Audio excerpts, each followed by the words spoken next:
Tagal naman ni Emma bumalik. Alam mo, dapat yung pamilya ni Rom yung nagbabantay kay Manang Loling, hindi naman siya eh.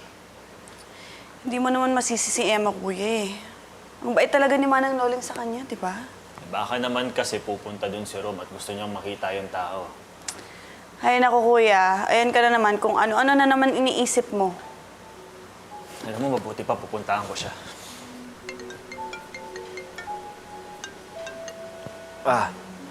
Hello, Miss Geneva Takahashi. It's so nice to hear from you again. How are you, Angelo? Tagal mo na hindi bumabalik ng Japan. Busy lang sa negosyo. Kamusta? Nakita mo ba yung email ko sa'yo? Nabasa mo na ba yung business proposal ko? Yes.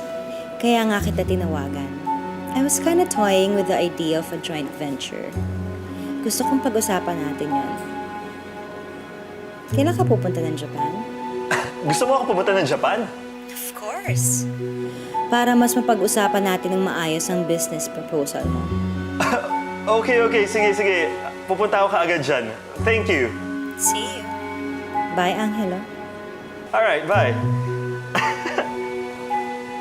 Natatandaan mo yung yung traveling tours na pinuntahan natin sa Japan?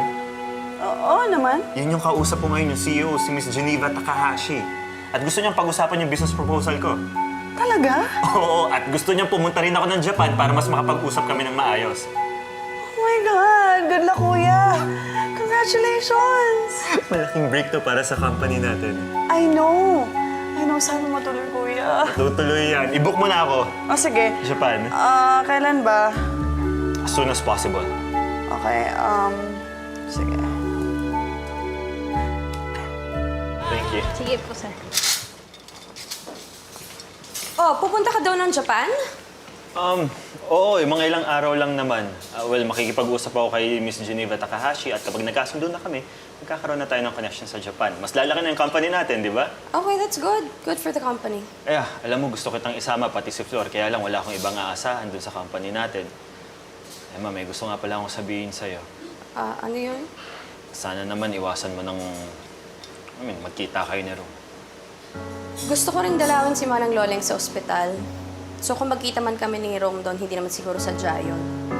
Isa pa, kung magkita man kami, wala naman din kami dapat pag-usapan pa. Naniniwala ako dyan, Emma. Sana naman di na masira yung tiwala ko sa'yo.